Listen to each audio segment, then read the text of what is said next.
आइए दोस्तों, हम लोग देखते हैं ह्यूमन इन रेस्पायरेशन यानी मानव में श्वसन किस प्रकार होते हैं। और देखिए, सबसे पहले आप समझिए कि श्वसन क्या है। तो श्वसन वैसी प्रक्रिया है जिसके तहत हमें ऊर्जा की प्राप्ति होती है।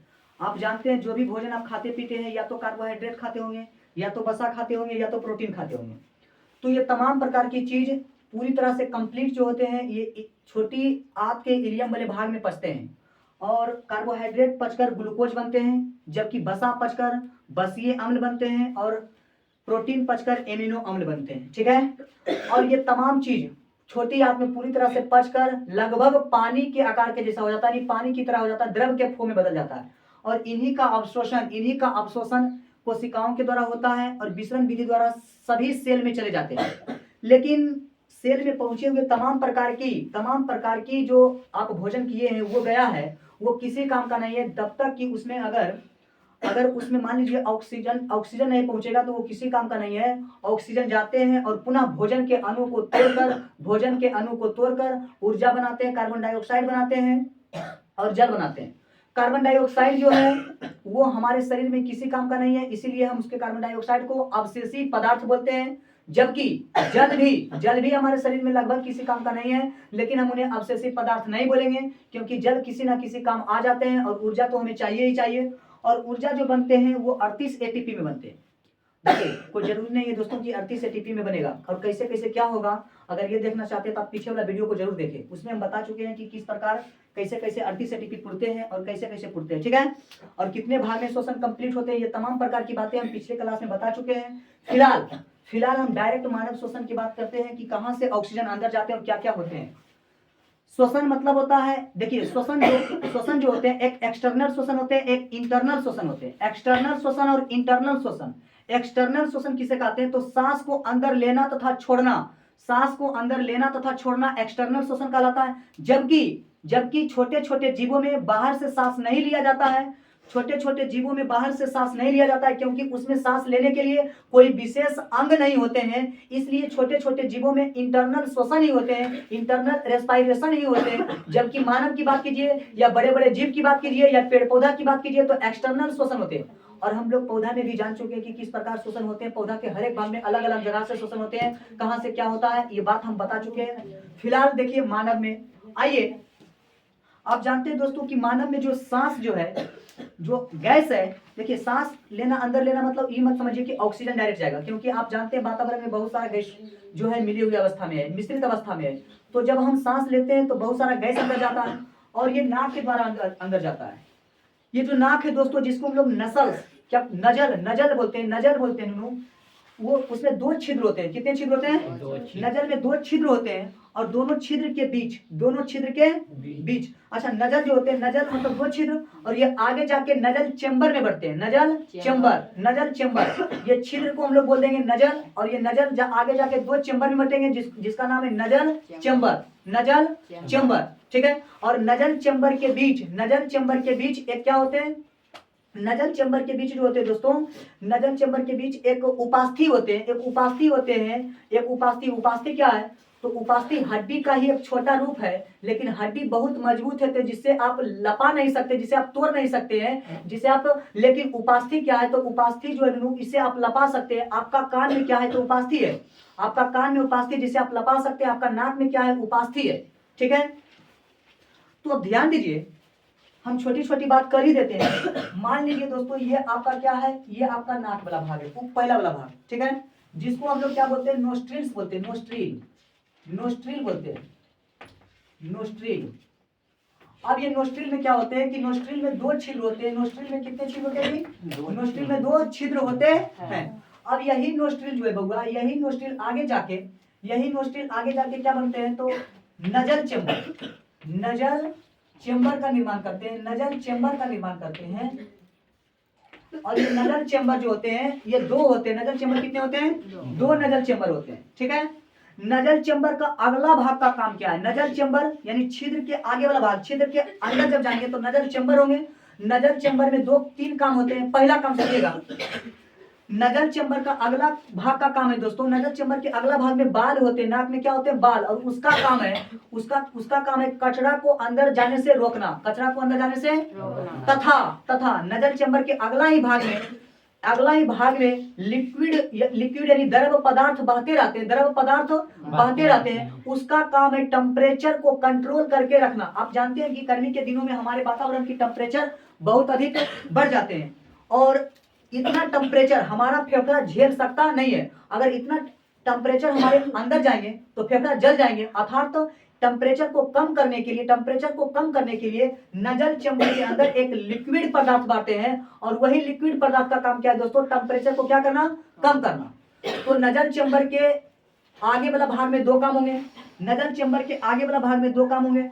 पहला का काम क्या था, तो पहला का काम है नीनू कि नाक में जो बाल होते हैं वो क्या करते हैं, तो कचरा को अंदर जाने से रोकते हैं। दूसरा काम ये है बउआ कि नजल चेंबर में ही लिक्विड पदार्थ होते हैं, उसका काम है टेम्परेचर को क्या करना, ऑक्सीजन के टेम्परेचर को कम करना। अगर ऑक्सीजन का टेम्परेचर कम नहीं होगा तो हमारा फेफड़ा जल जाएगा, ठीक है।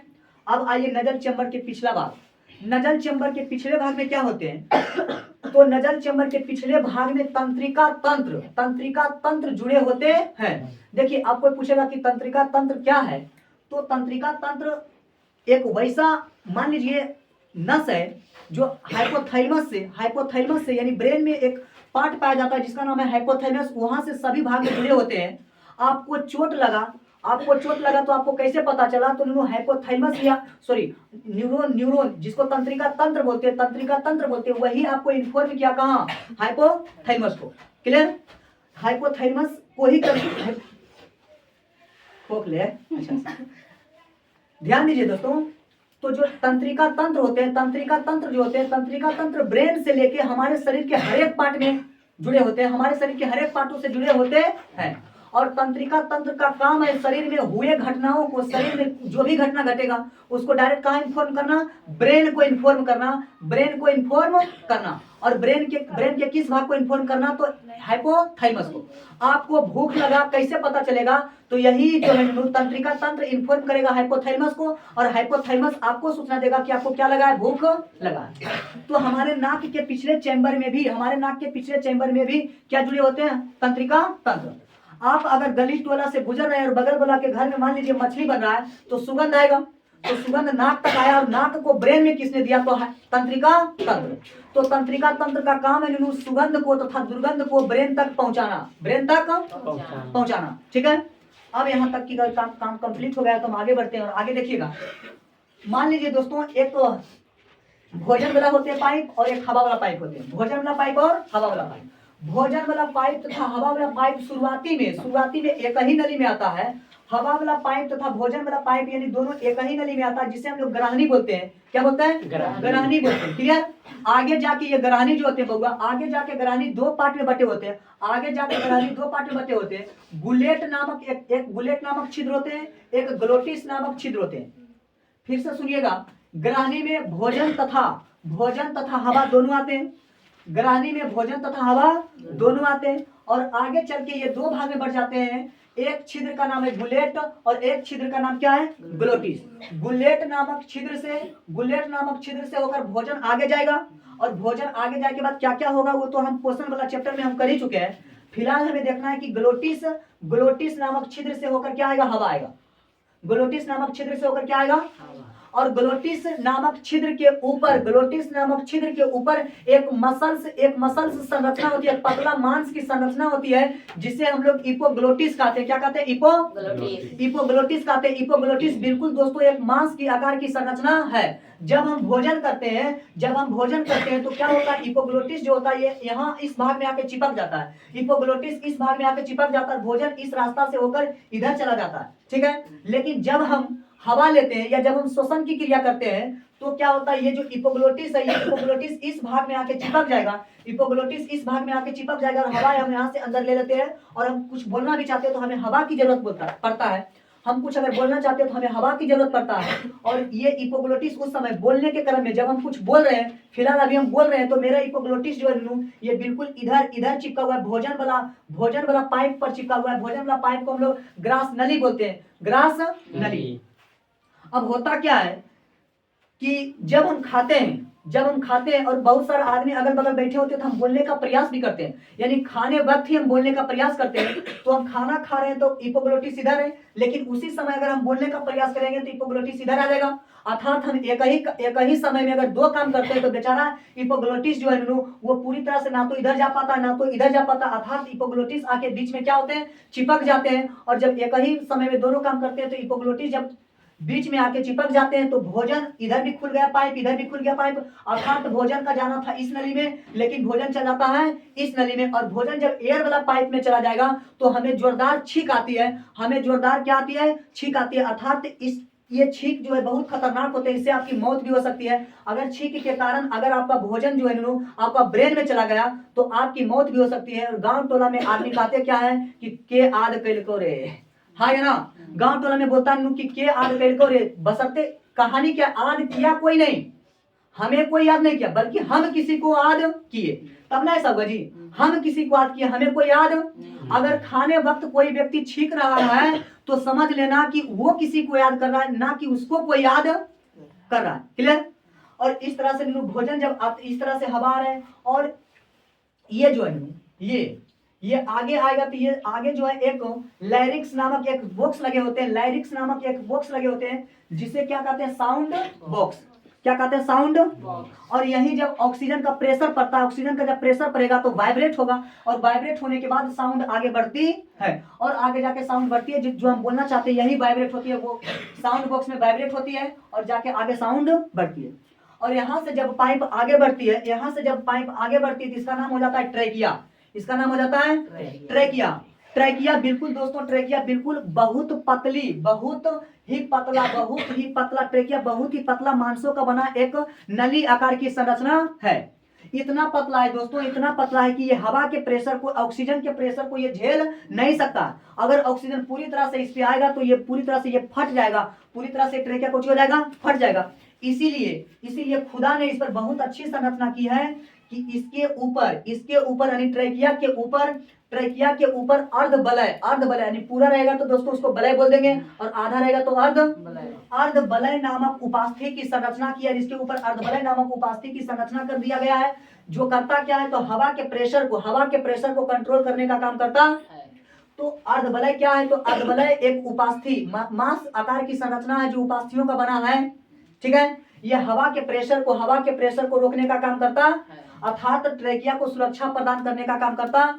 अगर ये नहीं होता, अर्धवलय नहीं होता, अगर ये अर्धवलय नहीं होता तो ये ट्रेकिया कुछ हो जाता, हवा के प्रेशर से फट जाता। ठीक है, अब सुनिए, ट्रेकिया की अगर लंबाई आपसे पूछेगा तो ट्रेकिया की जो लंबाई होता है दोस्तों, ट्रेकिया की जो लंबाई होता है वो कितना होता है, 12 सेंटीमीटर ट्रेकिया की लंबाई। और ट्रेकिया का अगर व्यास की पता कीजिएगा तो ट्रेकिया का व्यास जो होता है 16 mm का होता है, ट्रेकिया का व्यास 16 mm का होता है। और आगे सुनिए, जब ट्रेकिया आगे बढ़ते हैं, जब ट्रेकिया आगे बढ़ेंगे तो ट्रेकिया दो भागों में बट जाते हैं, ट्रेकिया दो भागों में बट जाते हैं, और इन दोनों भागों का नाम क्या है दोस्तों, ब्रोनकाई। क्या नाम है, ब्रोन। सुनिए, ट्रेकिया आगे जाके दो भाग में बढ़ जाएगा, एक का नाम ब्रोनकाई है और इसका भी नाम ब्रोनकाई होगा। ट्रेकिया दो भाग में बटेंगे, और जहां से ट्रेकिया दो भाग में बटेंगे, यहाँ से ट्रेकिया दो भाग में बट रहा है तो इसी का नाम हो गया कौन सी दोस्तों, ब्रोनकाई। ठीक है, अब सुनिए, ब्रोनकाई जब आगे बढ़ता है, जब ब्रोनकाई कुछ होता है आगे बढ़ता है, और आगे बढ़ने के साथ ये रेशा आकार की संरचना जो होती है, और रेशा आकार की संरचना आगे क्या होती है, निकल जाती है, रेशा आकार की संरचना निकल जाती है। और इस रेशा आकार की संरचना को हम लोग दोस्तों बोलते हैं, इस रेशा आकार की संरचना को हम लोग बोलते हैं ब्रोनकोइल्स। ठीक है, रेशा आकार की जो संरचना आप देख रहे हैं, रेशा आकार की जो संरचना देख रहे हैं दोस्तों, ये रेशा आकार की संरचना कहां से बना है, तो ब्रोनकाई से। ये ब्रोनकाई है, और ब्रोनकाई आगे चल के बहुत सारा रेशा में विभक्त हो जाती है, बहुत सारा मांसों में विभक्त हो जाती है, इसको हम लोग बोलते हैं ब्रोनकाइल्स बोलते हैं। ठीक है, अब ये ब्रोनकाइल्स में क्या होते हैं, छोटे छोटे मांस आकार की संरचना चिपक जाते हैं, और इसका नाम है दोस्तों, इसका नाम क्या है, एल्वोलाई। क्या नाम है, एल्वोलाई नाम है। ठीक है, जिसे हम लोग वायु कोष्ठ बोलते हैं। क्या बोलते हैं, वायु कोष्ठ बोलते हैं। और आपका जो हवा जो है यानी ऑक्सीजन है वो पूरी तरह से कहाँ आ जाते हैं, ये एल्वोलाई में आ जाते हैं, पूरी तरह से कहाँ आ जाते हैं, एल्वोलाई में आ जाते हैं। और ये दोनों बगल की जो आप संरचना देख रहे हैं ये बिल्कुल फेफड़ा है। क्या है, फेफड़ा। तो फेफड़ा के आकार इस प्रकार की संरचना होती है। और ये जो आप देख रहे हैं ये इसका नाम क्या, एल्बोलाई, इसका नाम एल्बोलाई। और पूरी तरह से ऑक्सीजन जो आया है कहाँ आ चुका है, एल्बोलाई, पूरी तरह से ऑक्सीजन कहाँ आ चुका है। एल्बोलाई। और आप ये भी जानते हैं कि जो ब्लड है, ब्लड जिसको हम 9th क्लास में पढ़े थे चैप्टर नंबर 2 में कि ब्लड एक संयोजी उत्तक है। ब्लड एक कौन उत्तक है, संयोजी उत्तक है, जो कि सभी जगह जाने का काम करता है। तो ब्लड भी क्या होता है, हर एक सेल से आते हैं, हर एक सेल से, और सेल से क्या लेके आते हैं, कार्बन डाइऑक्साइड।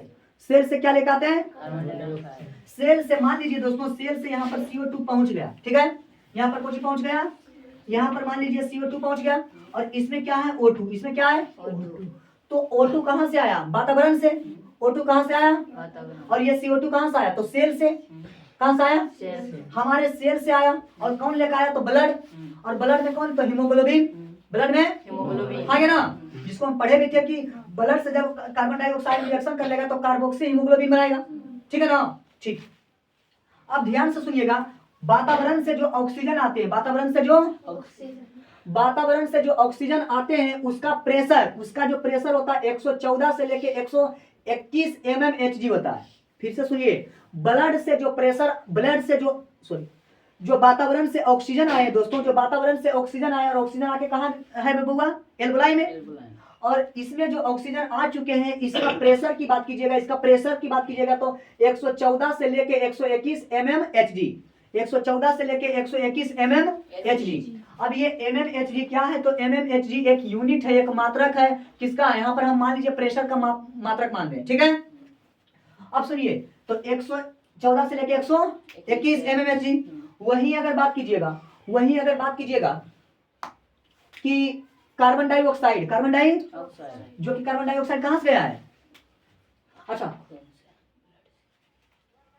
हाँ जी, ये कार्बन डाइऑक्साइड जो वातावरण से आया है। अच्छा, जो गैस है, आप जो अंदर से सांस लिए होंगे उसमें कार्बन डाइऑक्साइड तो भी होगा, है ना, उसमें ऑक्सीजन भी तो होगा, ठीक है, उसमें नाइट्रोजन भी तो होगा। तो नाइट्रोजन बेचारा वापस चले जाते हैं। अच्छा, जो उधर से ऑक्सीजन आया वातावरण से जो ऑक्सीजन आए हैं उसका प्रेशर कितना है, 114 से लेके 121, और वातावरण से ही जो कार्बन डाइऑक्साइड आए हैं उसका प्रेशर कितना होगा, 30 से लेके 38 mmHg, 30 से लेके 38 mm। ये हम बात कर रहे हैं कहां से, वातावरण से, यानी वातावरण से, यानी जो एटमॉस्फेयर से आए हैं ये तमाम चीज, उसका ऑक्सीजन जो आए उसका प्रेशर की बात कीजिए कितना होगा, और कार्बन डाइऑक्साइड की बात कीजिएगा तो कितना होगा, 30 से लेकर 38 mm, और परसेंट की बात कीजिएगा तो 0.3% होते हैं वातावरण में। अब सुनिए, ये अशुद्ध रक्त, कौन रक्त, अब बात आती है सर कि अशुद्ध रक्त किसे कहते हैं। तो जब ब्लड में कार्बन डाइऑक्साइड आ जाती है तो उस ब्लड को हम बोल देते हैं क्या, अशुद्ध रक्त, ठीक है। जब ब्लड में क्या जाते हैं, और ब्लड में कार्बन डाइऑक्साइड कहां से आया था पता है ना सबको, हीमोग्लोबिन लाया था, क्लियर ना। एक ही को बेचारा को 3 बार तोड़े थे, कई बार तोड़े थे, 3 बार, याद है ना, हाँ ठीक है। तो ध्यान दीजिए, जो वातावरण से आए ऑक्सीजन उसमें कितना प्रेशर है, 114 से 121, कार्बन डाइऑक्साइड का प्रेशर इतना। जबकि अशुद्ध रक्त में होता है, अशुद्ध रक्त किसे कहते हैं, तो जब शुद्ध ब्लड में कार्बन डाइऑक्साइड मिल जाते हैं तो उसे हम लोग बोल देते हैं कोई अशुद्ध रक्त। और अशुद्ध रक्त में ऑक्सीजन का प्रेशर कितना है, 60 से लेके 66 mmHg, और कार्बन डाइऑक्साइड का प्रेशर कितना है, 40 से लेके 46 mmHg। ये कहां से आया है, इधर से ब्लड से आया है। देखिए, ब्लड से भी तो कार्बन डाइऑक्साइड और O2 आया होगा, है ना, और वातावरण से भी कार्बन डाइऑक्साइड और क्या आया होगा, CO2, क्लियर ना। ये वातावरण से, और ये किधर से, ब्लड से, ये किधर से, या तो मान लीजिए ये सेल से आया होगा, ठीक है। अब सुनिए, अब आप एक बात हम कल बताए थे कि विसरण विधि, कौन विधि, तो विसरण विधि क्या है, तो अधिक सांद्रता से कम सांद्रता की ओर जाना क्या कहलाएगा, किसी भी कोई गैस हो गया या तो हीट हो गया, अधिक सांद्रता से कम सांद्रता की ओर जाना क्या करेगा, ये प्रकृति का नियम है, इसे आप बदल नहीं सकते। कोई भी चीज अगर ऊर्जा ये हीट ही है तो वो अधिक से किधर जाएगा, कम की ओर, अधिक से कम की ओर, ठीक है ना। अधिक सांद्रता से कम सांद्रता की ओर जाना क्या कहलाएगा, विसरण, क्लियर। अब सुनिएगा जरा, ये जो ऑक्सीजन है इसका प्रेशर, ये कहां से आया ऑक्सीजन, वातावरण से, ये ऑक्सीजन कहां से आया, वातावरण से, और इसका टेम्परेचर, इसका प्रेशर कितना है, 114 से 121 mmHg।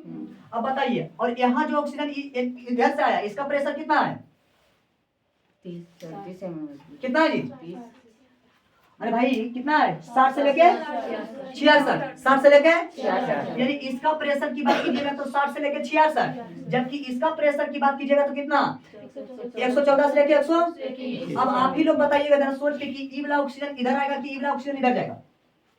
निश्चित रूप से जो एल्बोलाई वाला ऑक्सीजन है वो इधर आएगा। एल्बोलाई वाला ऑक्सीजन किधर आएगा, इधर। इस प्रकार से ये एल्बोलाई पर वातावरण से आए हुए ऑक्सीजन बाहर इधर चलाते हैं, किधर, ब्लड में। किधर चलाते हैं, ब्लड में चले आते हैं। और ब्लड में हीमोग्लोबिन रहता ही है, हीमोग्लोबिन पर बैठकर आराम से चले जाते हैं। और जाके क्या क्या होते हैं तो बात की बात है।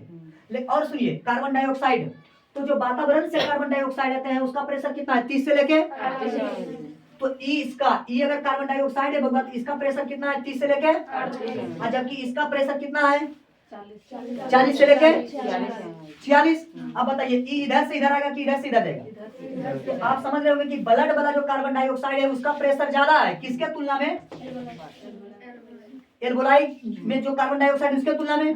तो पुनः ब्लड वाला कार्बन डाइऑक्साइड निकल कर एल्बोलाई पर चले जाते हैं और यहाँ से आने के बाद ये पुनः वापस होकर फिर वातावरण में चले जाते हैं। ठीक है, तो इस प्रकार से ऑक्सीजन और कार्बन डाइऑक्साइड का ट्रांसफर होता है किसके द्वारा, एल्बोलाई के कौन विधि से, विसरण विधि से। ठीक है ना, एल्बोलाई के द्वारा ही ऑक्सीजन का अंदर आता है और कार्बन डाइऑक्साइड बाहर, लेकिन किस विधि से, और विसरण विधि क्या आपको पता चल गया, अधिक सांद्रता से कम सांद्रता की ओर जाना क्या कहलाएगा, विसरण विधि। ठीक है, अब सुनिएगा, इस फेफड़ा के ऊपर इस प्रकार की एक आकृति बनी होती है दोस्तों। इस प्रकार की एक आकृति बनी होती है जिसको हम लोग पसली बोलते हैं। क्या बोलते हैं, पसली। फेफड़ा के ऊपर जो होते हैं इस प्रकार की आकृति बनी होती है। आप सब लोग देख लीजिएगा अपने सीना पर, इस सभी का सीना में ऐसा होता है जिसे हम लोग क्या बोलते हैं, पसली। क्या बोलते हैं, पसली। और जो कितना होता है तो 22 जोड़ी, कितना जोड़ी, 22 जोड़ी। तो याद रखिएगा कि फेफड़ा के ऊपर जो पसलियां होती है, फेफड़ा के ऊपर जो पसलियां होती है दोस्तों, फेफड़ा के ऊपर जो पसलियां होती है वो 12 जोड़ी होती है। कितने जोड़ी होते हैं, 12 जोड़ी, अर्थात 24 को, अर्थात कितना, 24 को। क्लियर। जब हम सांस लेते हैं, जब हम क्या करते हैं, सांस लेते हैं, तो ये पसलियां जो होती है दोस्तों, जब हम सांस लेते हैं तो पसलियां बाहर आ जाती है। पसलियां कौन सी होती है, जिससे लगता है कि हम लोग का छाती की ओर या फूल रहा है ना। सांस लेने वक्त आपको लगता होगा कि छाती फूल रहा है, ऐसा बिल्कुल नहीं है। ये क्या होती है, जो ये दोस्तों ये पसलियां जो है, पसलियां बाहर की ओर आ जाती है। जब हम सांस लेते हैं तो ये भर जाता है, ये कुछ होता है, भर जाता है, और ये पसलियां बाहर आ जाती है। पसलियां कुछ होती है, तो आपका छाती कुछ हो जाता है, फूल जाता है। अर्थात जब हम सांस को छोड़ते हैं, सांस को, तो ये पसलियां पुनः अंदर की ओर चली जाती है, पसलियां पुनः अंदर की ओर, तो आपका छाती कुछ होता है, फिर चिपक जाता है। क्लियर ना। तो और सुनिए, इस प्रकार की चीजें होती है। और इसके नीचे, फेफड़ा के नीचे जो होते हैं दोस्तों, फेफड़ा के नीचे इस प्रकार की एक संरचना होती है। इस प्रकार की एक संरचना होती है जिसको हम अर्धवृत्त भी बोल सकते हैं। ठीक है, अर्धवृत्त आकार की एक संरचना होती है जिसका नाम क्या है, डायफ्राम। क्या नाम है नीनू, डायफ्राम। अर्धवलय के नीचे, फेफड़ा के नीचे अर्धवृत्त नाम का एक संरचना होती है जिसे हम लोग क्या बोलते हैं, डायफ्राम। और डायफ्राम क्या है, तो एक बिल्कुल मसल संरचना है। कैसी संरचना है, मसल संरचना, मतलब होता है मांस की बनी हुई संरचना को हम लोग क्या बोलते हैं, मसल। क्लियर ना, मांस की बनी हुई संरचना को क्या बोलते हैं, मसल। इसका ई जो होता है दोस्तों, ये जो आप डायफ्राम देख रहे हैं, डायफ्राम क्या करता है, तो फेफड़ा को आमाशय से अलग करने का काम करता है। ठीक है ना। डायफ्राम क्या काम करता है, तो डायफ्राम का काम है फेफड़ा को आमाशय से अलग करता है। फेफड़ा को आमाशय से अलग करता, जैसे यहाँ पर डायफ्राम होगा, यहाँ पर क्या है, डायफ्राम, तो ऊपर फेफड़ा, नीचे आमाशय, यानी पूछेगा कि आमाशय को फेफड़ा से अलग करने का काम कौन करता है, क्या बोलिएगा, डायफ्राम। और डायफ्राम कैसी संरचना है, एक मसल आकार की संरचना है। क्लियर। चलिए, और एक बात भूल गए थे, ध्यान दीजिए। ये जो आप देख रहे थे दोस्तों, ये जो आप जिसको देख रहे थे यहाँ पर, जिसका नाम हम लोग कुछ बोले थे, ब्रोनकोइल्स। ब्रोनकोइल्स के ऊपर ये भी तो एक ट्रेकिया का ही भाग है। अगर ट्रेकिया कमजोर है तो ये भी तो कमजोर होगा। तो इसी के लिए इसके ऊपर जो होती है पूरा बलय, अर्धबलय नहीं बल्कि पूरा बलय नामक संरचना इसके ऊपर होती, जो क्या करती है, हवा के प्रेशर को झेलने का काम करती, अर्थात हवा के प्रेशर को कंट्रोल करने का काम करती, और इस नली को किसी भी प्रकार का क्षति नहीं होने देती है। ठीक है, थैंक यू वेरी मच।